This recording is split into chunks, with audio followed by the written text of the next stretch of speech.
Welcome everybody to Creator Tutorials. Really excited. We got on Greg today. Greg, would you go ahead and give yourself an introduction? I am a fractional chief marketing officer. We have a marketing agency and we help people make the most online. Now, we can say that because we've been doing this a long dang time. I'm old. I was on the internet in the 90s, and those were the dark days, buddy. I mean, dial-up internet, handcrafted websites. And so we've seen it all, and it's been a beautiful ride. We bring to the table timeless strategies like attract people, convert people, take good care of people. And we've done arguably almost every single dang thing that's happened online. Yeah, that's why I was really excited to talk to you, because a ton of experience, and I'm always really fascinated with the early kind of 90s internet. I love the aesthetic, but I also think there's a lot to learn from there and the evolution of marketing over time. So walk me back, Greg.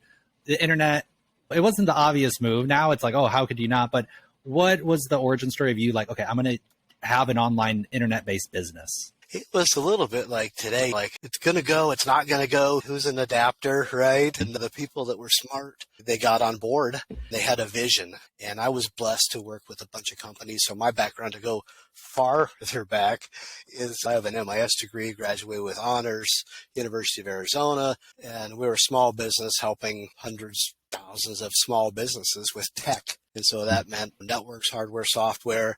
It meant digital cameras, because we had a place that would like go out and take progress pics for bank draws. Well, then the internet came along, and the savvy ones, as it turns out, decided they wanted to stake their claim and build their spot. And that's the days of CDs, AOL CDs, and the dial-up internet, very slow, very cumbersome.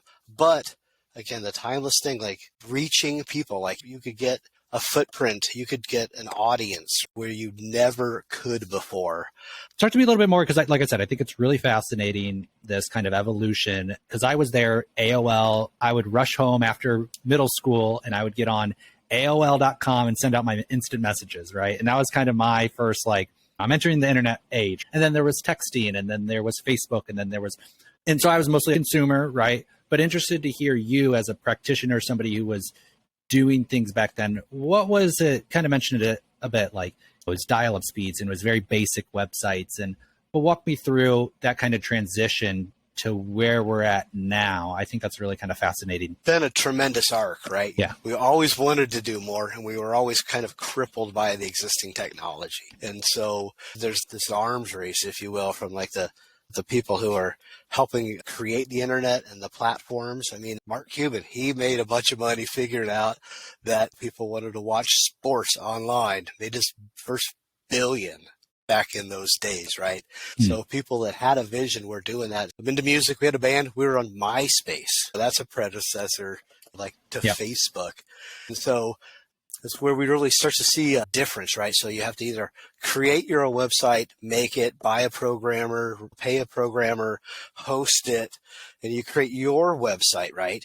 But then there started to be these social places and these other places where people were gathering online. They weren't just only going to a website. So what we used to say is that the website was the hub, and all roads lead to Rome. So if they found us on search engine, or if they found us on social media, we'd always drive them back there. And that is probably less true today, but in my mind, you still have to have a website, right? People build their businesses now solely relying on a Facebook or a LinkedIn or a Twitter or a YouTube or a TikTok or an Instagram. Now, what we've learned over time is that you do not control these platforms, right? So you can have a problem. I'll tell you a story a little bit later about YouTube. I had a very, very mature channel for a decade. I don't know, tens of thousands, hundreds of thousands of views. And through their little AI thing, they end up shutting me down. And so people who lose a Facebook account, they lose a Twitter account, they lose some of those accounts. You can't have all your eggs in one basket. So we talk about being diverse. And I know that's absolutely something that you do and you teach, right? Is we can attract them over here. Yep. And then we'll drive them over here to convert it, right? That's really what happened, is then people started having a need or a presence in multiple places, which is evolutionary. And that's what we started to do and continue to do as an agency and as a partner, as a fractional CMO, as somebody that comes in is like, you actually have to be more than one place, which gets tough because there's like a dozen places. So you actually kind of got to pick. And guess what? Like the foundational strategic point, you figure out where your customers are, right? You figure out who's your good customer, how you're going to help them, and where you can find them. Yeah. Tell me about what are the channels that were maybe most effective back then? Is it Google Ads? Is it Facebook? Is it social media? Or is it different for each business? Or how are you finding the marketing channels maybe were and how they're evolving now? Okay, good question. Ads. So that's the thing that is a little bit different than the track I've been on. And so there's a couple ways you can have like content and authority presence, and that has like a slower arc, right?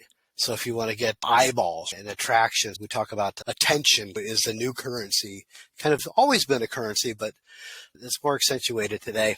But if you want to get eyeballs, instead of waiting for this thing to grow, you just pay. Right. So if you want to be on the first page of Google AdWords, has been around for a long time. It's a bid and a pay-per-click system. So I want to be on the first page of Google, which, by the way, doesn't exist. There's no page one anymore because they took out the pagination. But also, the Google search is very different. Talk about like driving your customer base, right? Like they're trying to customize Google so much for like where your search isn't my search, your search in a different location is a different search, right? And so it's all customer driven. And so people have to do a bunch of those things. So we've done both. And what we like to do is complement them, right? So we continue this organic, and this is what's happening a lot today, is there's a lot of attention. There's a lot of underpriced attention with creating videos and being a publisher, being a person in the feed instead of a person watching the feed, being an influencer, a micro-influencer. But you can also, if you want attention, just pay. You can pay for ads. You could be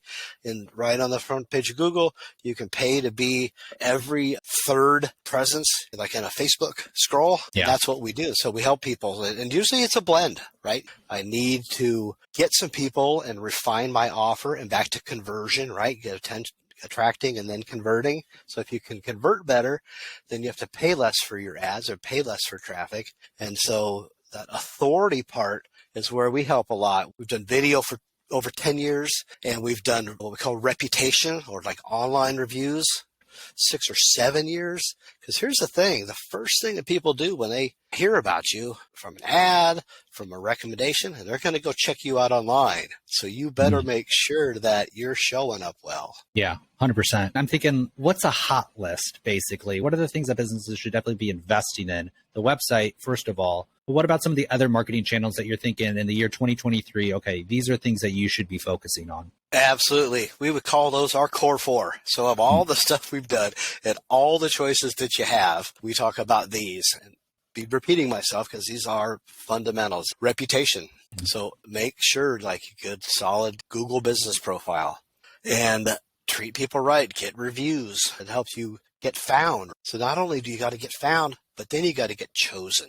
And so in this whole thing of being online and even paying for an ad if they're going to go check you out, so you got to get chosen. 70% of the buyer's journey is online before they ever call you. Like you never get a chance to say, hey, how you doing? How can I help you? They picked you based upon what you put out there. So we lead with reputation and social. How many millions of people are out there? Every customer you need out there. I don't care if you're B2B or B2C. Pick your platform. You got to be on social. And traffic, cover that one, right? So ads could be display ads, could be pay-per-click ads. Now here's a magic. Here's a gigantic leak that people don't do and we can help you with. Somebody can help you with, but you should go do it.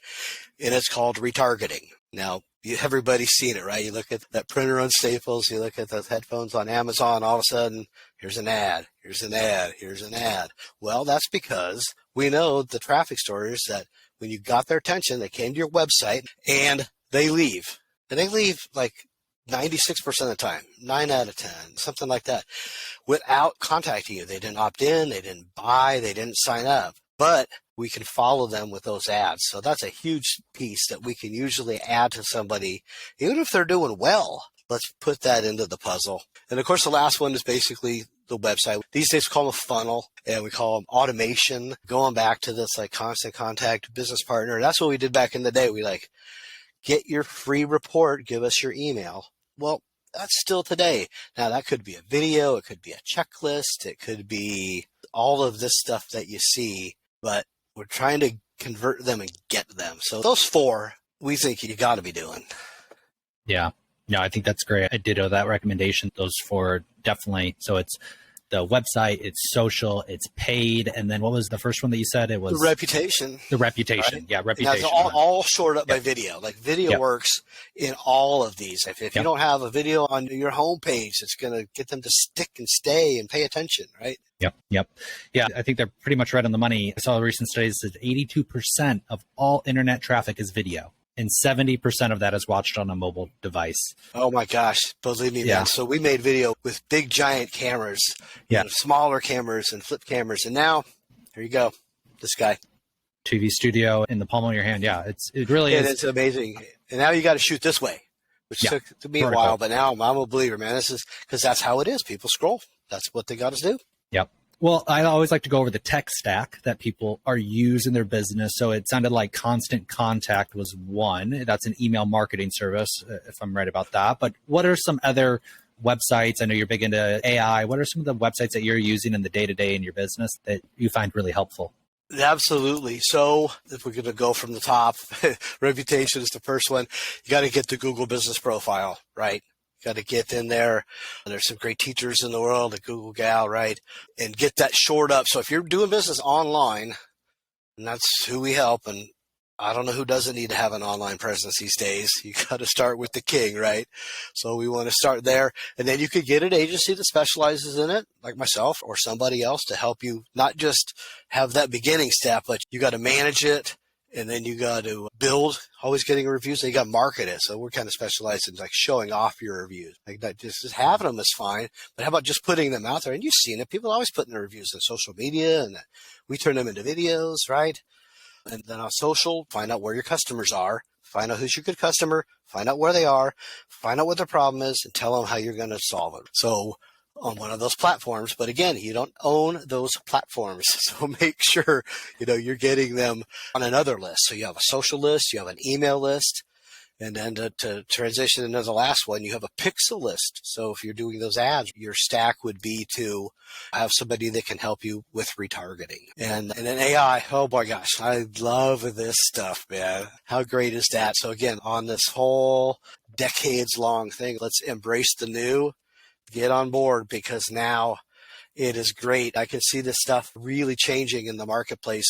If you want to go craft a script for a short form video or a long form video or a book, you can get on there, and it helps you with the ideation process, right? Like you still got to have a thought.